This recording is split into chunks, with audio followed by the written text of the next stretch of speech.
ಜಿ5 ಇರುವಾಗ ನೀವು ನಿಮ್ಮ ನೆಚ್ಚಿನ ಶೋಗಳನ್ನ ಎಂದಿಗೂ ಮಿಸ್ ಮಾಡಿಕೊಳ್ಳುವುದಿಲ್ಲ. ಅದು ಸಂಪೂರ್ಣ ಉಚಿತವಾಗಿ. ಮುಖ ಯಾಕೆ ಸೀದೋಗಿರೋ ಮಸಾಲೆ ದೋಸೆ ತರ ಇಟ್ಟಿದ್ಯಲ್ಲ? ನಿನ್ ಹಾಗೆ ಸಂಡಿಗೆ ಮೂತಿ ಹುಡುಗಿ ಪಕ್ಕ ಕೂತ್ಕೊಂಡ್ರೆ ಇನ್ ಹೇಗಿರುತ್ತೆ? ನಮ್ಮಂತ ಹುಡುಗರ ಮುಖ ಸೀದ್ ಹೋಗಿರೋ ಮಸಾಲೆ ದೋಸೆ ಹಾಗೆ ಇರುತ್ತೆ. ನಂದು ಸಂಡಿಗೆ ಮುಖನಾ? ಯಾಕೆ ನಿಂಗೆ ಯಾವತ್ತು ಹಾಗನ್ಸಿಲ್ವಾ? ಒಂದ್ಸರಿ ಕನ್ನಡಿಲ್ ಚೆನ್ನಾಗಿ ನೋಡ್ಕೋ. ನನ್ ಮಾತು ನಿಜ ಅಂತ ನೀನೇ ಒಪ್ಕೋತ್ಯ. ಹೌದಾ?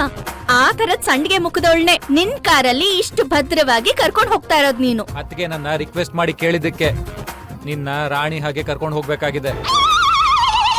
ಇಲ್ದೇ ಇದ್ರೆ ನನ್ಗೆ ನನ್ ಕಾರ್ಗೆ ಯಾಕೆ ಕರ್ಮ? ಯಾವ್ದೋ ಜನ್ಮದಲ್ಲಿ ನಾನು ನನ್ ಕಾರು ಮಾಡಿರೋ ದುರಾದೃಷ್ಟ. ದುರಾದೃಷ್ಟ ಅಲ್ಲಪ್ಪ, ಅದೃಷ್ಟ. ನಾನ್ ಬಂದ್ ಕೂತ್ಕೊಂಡಿದ್ರಿಂದಾನೆ ನಿನ್ ಕಾರ್ಗೆ ಇಷ್ಟು ಸೌಂದರ್ಯ ಬಂದಿದ್ದು.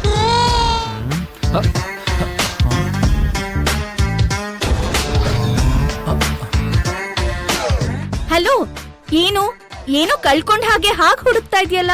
ಸೌಂದರ್ಯ ಅದು ಇದು ಅಂದ್ಯಲ್ಲ, ಅದೆಲ್ಲಿದೆ ಅಂತ ಹುಡುಕ್ತಿದ್ದೆ. ಕೈಯಲ್ಲಿ ಅಲ್ಲಾವುದ್ದೀನ್ ಅದ್ಭುತ ದೀಪ ನಿಟ್ಕೊಂಡು ಬೇರೆ ಕಡೆ ಹುಡುಕ್ತಾ ಇರೋ ಹಾಗೆ ಎದುರುಗಡೆನೆ ಇಷ್ಟು ಸೌಂದರ್ಯ ನಿಟ್ಕೊಂಡು ಎಲ್ಲೆಲ್ಲೋ ಹುಡುಕ್ತಾ ಇದೆಯಲ್ಲ. ಅಯ್ಯೋ ದೇವ್ರೇ, ನಿನ್ ಮೇಲೆ ನಿನ್ಗೆ ತುಂಬಾ ಓವರ್ ಕಾನ್ಫಿಡೆನ್ಸ್ ಇದೆ ಜಾನು. ಓವರ್ ಕಾನ್ಫಿಡೆನ್ಸಾ? ನಿಜ ತಾನೇ ಇದು? ಸೌಂದರ್ಯ ಅಂದ್ರೆ ಆ ಐಶ್ವರ್ಯ ರೈ, ಆ ಆಲಿಯಾ ಭಟ್ ಅವ್ರ ಮುಖದ ಹಾಗಿರುತ್ತೆ ಸೌಂದರ್ಯ. ಒಣಗ್ ಹೋಗಿರೋ ಹಾಗಲಕಾಯಿ ತರ ಇರೋ ನಿನ್ ಮುಖದ ಹಾಗಲ್ಲ. ನಂದು ಒಣಗೋಗಿರೋ ಅಂತ ಹಾಗಲಕಾಯಿ ಮುಖನಾ? ನಿಂದು ಕೊಳ್ತೋಗಿ ವಾಸನೆ ಬರ್ತಾ ಇರೋ ಸೋರೆಕಾಯಿ ಮುಖ. ಚೇಚೆ, ಇದೇನ್ ಕಂಪ್ಯಾರಿಸನ್? ನಮ್ಮೂರಲ್ಲಿ ನಿನ್ನಂಥವ್ರನ್ನ ಹೀಗೆ ಬೈಯೋದು. ನನ್ನಂಥವ್ರು ಅಂದ್ರೆ? ಪಕ್ಕದಲ್ಲೇ ಸುಂದರವಾಗಿರೋ ಹುಡುಗಿ ಕೂತಿದ್ರು ಕೂಡ ಕೇರ್ ಮಾಡದೆ ಉಗ್ರ ಕಿತ್ಕೊಳ್ಳೋ ಜಾತಿ ಅಂತ.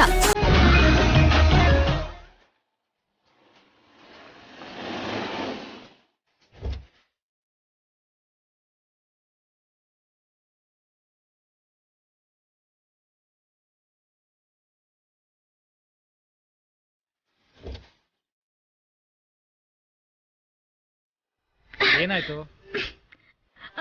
ನನ್ ಡ್ರೆಸ್ ಸಿಕ್ಕಾಕೊಂಡಿದೆ.